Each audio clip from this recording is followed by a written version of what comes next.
안녕하세요. 까치살모입니다. 여러분도 다들 아시겠지만 드디어 우리는 폴란드와 흑표 2차 계약을 정식으로 체결하기로 했는데요. 특히 이번 2차 계약은 바로 폴란드군의 요구를 반영한 흑표 피해를 개발해서 납품하는 내용이 포함되어 있습니다. 그래서 우리가 그렇게 기다리던 흑표 전차의 수출형 모델이 드디어 나오게 되었는데요. 실제로 폴란드와의 흑표 2차 계약은 이번에 발표가 되었지만 이미 흑표 피해를 어떻게 만들어질지는 이미 몇 달 전에 결정이 되어 있었습니다. 그래서 우리 현대로템은 이미 흑표 PL의 시험 전차를 조립하기 시작한 상태입니다. 한마디로 몇 달만 있으면 흑표 PL이 실제로 등장을 한다는 것입니다. 그러나 항상 기쁜 일이 있으면 안 좋은 일도 있는데요. 특히 이번 2차 계약에 의해서 공급되는 흑표 PL은 기존 흑표 기본형 전차와 많은 부분이 다릅니다. 흑표 PL은 61톤으로 무게도 증가해서 방어력도 대폭 향상되는데요. 그러나 흑표 PL은 방어력만 향상되는 건 아니고 RCWS나 능동방어 시스템 등 다양한 추가 장비가 들어가는데요. 그런데 솔직히 말하면 흑표 PL에 추가로 들어가는 모든 장비가 우리나라 국산이 아닙니다. 생각 이상으로 많은 부분이 우리나라 장비가 아닌 외국산이 들어갑니다. 그래서 오늘은 주로 흑표의 RCWS나 능동방어 시스템의 성능을 분석해보고 그리고 어떤 부분이 어느 나라 제품이 들어가는지를 알아보도록 하겠습니다.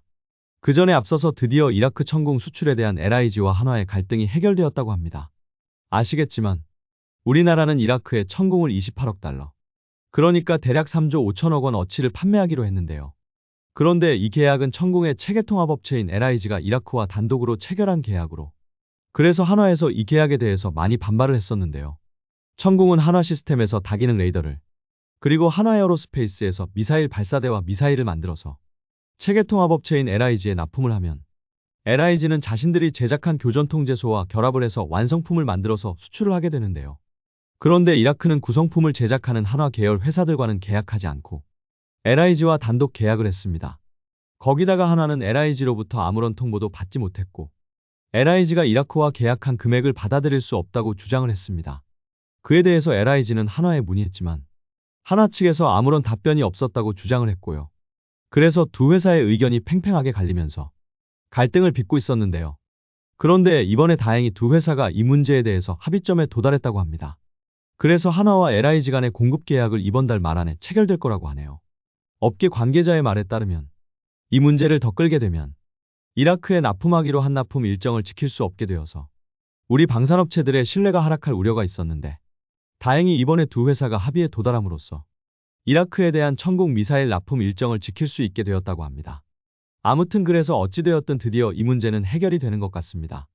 그리고 제가 저번에 방사청에서 KDDX 사업을 다시 원점으로 돌리기로 했다는 소식을 전했는데요. 그에 대해서 방사청이 사실이 아니라고 반박하고 나왔습니다. 방사청에 따르면 한화에 대한 무혐의 처분은 KDDX 사업 일정과 아무런 관련이 없으며 그리고 사업 추진 방안 점검과 국회에 대한 보고를 빨리 마무리하고 KDDX 사업을 방추위에 재상정할 거라고 하는데요. 그런데 방사청에서는 이 사업을 원점에서 재검토하는 게 사실이 아니라고 반박을 하는 건데 내용은 달라진 게 없습니다.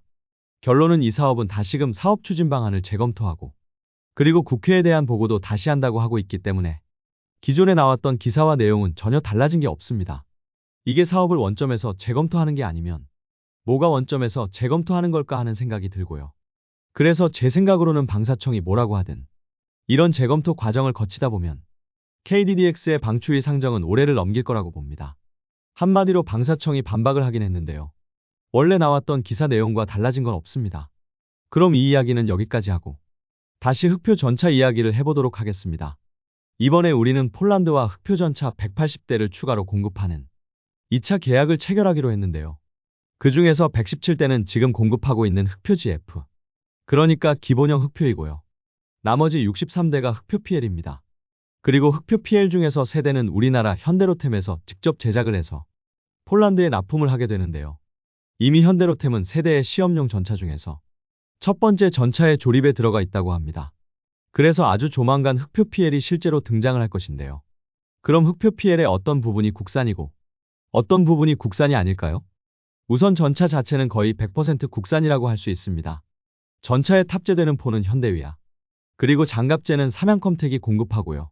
고강도 강은 우리나라에서는 장갑차용 고강도 강은 포스코가 생산을 하지만 실은 현대제철에서도 장갑차용 고강도 강의 생산을 시작했고 현대로템은 앞으로 포스코의 고강도 강이 아닌 현대제철에 고강도강을 공급받는다고 했었는데 뭐 어차피 그건 국내 생산 물량 이야기고요. 폴란드 현지에서 생산되는 물량은 폴란드에서 고강도강 기술을 이전받아서 폴란드 현지에서 생산을 한다고 하죠. 그리고 엔진과 변속기도 전부 국산이고 화기관제 장치나 조준 장치도 전부 국산이 공급됩니다. 그래서 전차 자체는 전부 우리나라 국산이 공급되는 것이고요. 특히 제가 이런 말은 잘하지 않는데 주식하시는 분들 중에 방산주에 투자를 하고 싶은데 한화나 현대로템 등 큰 기업들의 주가가 너무 많이 올랐다고 생각하시는 분들은 삼양컴텍과 웨이비스에 투자를 해보는 것도 좋을 것입니다. 삼양컴텍은 우리나라의 기갑 차량에 들어가는 장갑 소재, 특히 세라믹 소재를 생산하는 회사로 우리나라로부터 장갑차를 도입해서 현지 생산하는 나라들이 아무리 부품을 현지화해서 국산화율을 높인다고 해도 절대로 그 나라들도 국산화가 불가능한 게 전차용 세라믹 소재입니다. 심지어는 우리나라로부터 기술 이전을 받아서 개발한 터키의 알타이 전차도 장갑재는 여전히 삼양컴텍으로부터 공급받고 있고 폴란드도 고강도강 등 많은 부분을 폴란드 현지에서 생산한다고 하지만 세라믹 장갑판은 우리 삼양컴텍으로부터 공급받게 되어 있습니다. 이게 만들고 싶다고 해서 아무나 만들 수 있는 게 아니기 때문입니다. 그리고 웨이비스는 바로 우리나라의 A사 레이더에 들어가는 질화갈륨 전력증폭 소자를 개발하고 만드는 회사입니다. 그래서 방산 분야에 투자를 해보려는 분들은 이 회사들을 주의 깊게 지켜볼 필요가 있을 것입니다.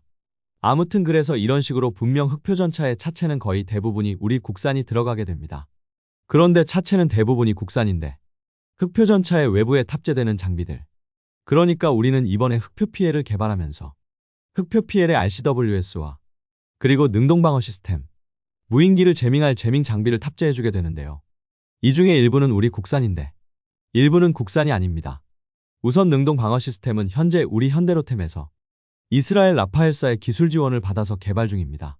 원래 폴란드도 이스라엘 라파엘사의 트로피 시스템을 흑표에 탑재하려 했지만 트로피 시스템 한 개의 가격이 13억이 넘어가서 문제가 되었습니다. 그래서 한때 우리나라의 국방과학연구소에서 개발하고 있는 순수 국산 모델이 고려되기도 했지만 우리나라 순수 국산 모델이 나오려면 너무 오래 걸렸고 이스라엘의 라파엘사도 우리나라에서 독자적인 능동방어 시스템을 개발하고 있음을 파악하고 기술을 이전해주기로 한 것입니다. 그래서 현재 현대로템과 라파엘사가 협력을 해서 트로피 시스템의 국산형 모델을 개발하고 있는데요. 이게 다른 건 다 국산으로 개발이 되고 있는데 한 가지만은 라파엘사로부터 도입을 한다고 합니다. 그게 무엇이냐면 바로 MEFP 요격탄입니다. 과거에 우리나라도 능동방어 시스템을 직접 개발하고 요격탄도 직접 개발을 했지만 과거 우리가 개발한 요격탄은 파편형탄이었고 파편형 요격탄은 주변에 주는 피해가 너무 심했기 때문에 채택이 되지 않았습니다. 그리고 능동방어 시스템의 요격탄에는 파편형 말고도 폭풍형 등이 있었지만 특히 대구경 대전차 미사일, 그러니까 코넷이나 제블린 같은 대전차 미사일은 시커가 미사일의 앞에 달려있고 주관통탄은 미사일의 뒤에 달려있는데요. 이런 대구경 대전차 미사일은 파편형이나 폭풍형으로는 확실하게 저지를 하지 못했고 그래서 라파엘사가 개발한 게 엄청나게 지향성이 강한 MEFP탄인데요. 이 탄은 지향성이 강해서 파편을 특정 지점에 집중할 수 있고 그래서 주변에 주는 피해는 작고 파편이 특정 지점에 집중되기 때문에 대구경 대전차 미사일도 효과적으로 방어할 수 있습니다. 그래서 거의 유일하게 트로피 시스템의 MEFP탄만이 적의 대구경 대전차 미사일을 완벽하게 저지할 수 있는데요. 그래서 당연히 우리나라도 한국형 MEFP탄을 개발하고 있지만 아직 개발되려면 멀었고 그래서 바로 이 MEFP 요격탄만은 여전히 이스라엘에서 수입하게 된다고 합니다. 그리고 그 다음이 RCWS와 무인기 제머인데요. 이 부분은 저도 좀 의문이 드는데요. 우리나라는 정말 많은 회사들에서 RCWS와 무인기 제머를 개발하고 있습니다. 당장 저번에 소형 전술 차량에 들어가는 RCWS는 현대위아가 사업자로 선정이 되었고 그리고 우리나라의 고속정과 상륙 장갑차에는 해상작전에서도 사용 가능한 한화의 RCWS 모델이 탑재되어 있습니다. 그리고 LIG넥스1과 S&T 다이나믹스에서도 RCWS를 개발하고 있습니다. 특히 이번 흑표 2차 계약에서의 무인기 제머와 RCWS는 현대로템과 LIG가 공동으로 개발하고 있는 모델이 선정되는 줄 알았습니다. 그럴 수밖에 없는 게 LIG에서는 지향성 제머를 그리고 현대로템에서는 무인기 제머와 연동되어서 무인기를 요격할 수 있는 RCWS를 개발하고 있기 때문입니다. 이게 무슨 말이냐면 현재 우리나라의 기갑 차량용 RCWS는 천마 대공장갑차에 가장 먼저 배치되고 있고 천마에 탑재되는 모델은 LIG에서 개발한 모델입니다. 이 모델은 적 무인기의 통신 주파수에 대해서는 3km의 거리에서 제밍할 수 있고 GPS에 대해서는 10km에서 재밍을 할 수 있는데요. 그리고 이 재밍 장비는 1000마를 시작으로 비호 복합과 1000호 차륜형 대공포에도 탑재가 됩니다. 그런데 문제는 이 재밍 장치들은 우선 별도의 무인기를 탐지할 탐색 장비가 없기 때문에 야전방공 네트워크인 C2A를 통해서 무인기에 대한 정보를 받고 재밍을 하게 됩니다. 그래서 자체적인 무인기 탐지 수단이 없고요. 그리고 출력도 너무 강합니다. 무인기 재밍 거리가 3km라고 해서 짧은 것 같은데요. 그나마 이 장비들이 대공포들이어서 상당히 높은 출력을 사용하는 것입니다. 결론은 재밍 거리를 더 늘리려면 출력을 더 높여야 하고, 그리 되면 적 무인기는 물론 주변에 우리 아군의 무인기나 미사일도 재밍을 할 수가 있기 때문입니다. 그래서 이 장비들은 우선은 급하게 대공포들에는 탑재되지만 절대로 일반적인 기갑 차량에는 탑재를 할 수가 없습니다. 그래서 이번에 흑표 전차 등 일반적인 기갑 차량에 탑재할 수 있는 무인기 제머를 개발하는 사업을 진행 중이고, 현재 이 장비의 개발은 LIG가 사업자로 선정되어서 개발 중입니다. 그런데 당연하지만 이 장비가 대공포에 탑재된 무인기 제머와 똑같으면 안 됩니다. 왜냐하면 대공포에 탑재된 무인기 제머는 주변의 아군까지 보호하기 위해서 그 출력이 크고 재밍 거리도 길지만 모든 기갑 장비에 동등한 출력의 재밍 장비가 탑재되면 주변을 간섭하고 우리의 미사일이나 드론도 재밍할 수 있기 때문입니다.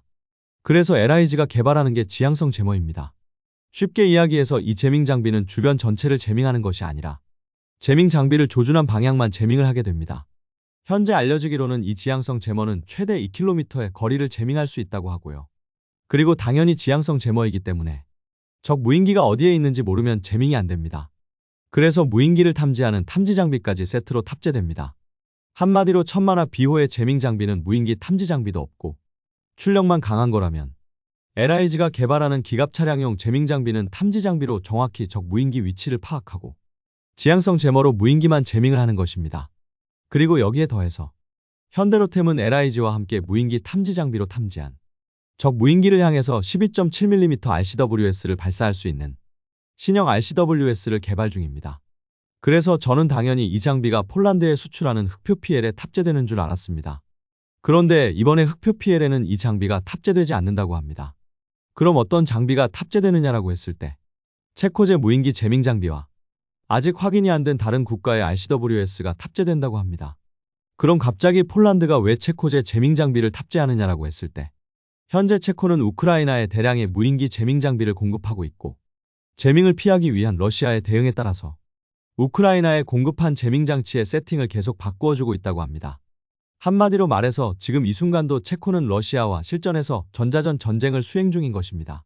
그래서 폴란드도 바로 체코의 재밍 장비를 선택했다고 합니다.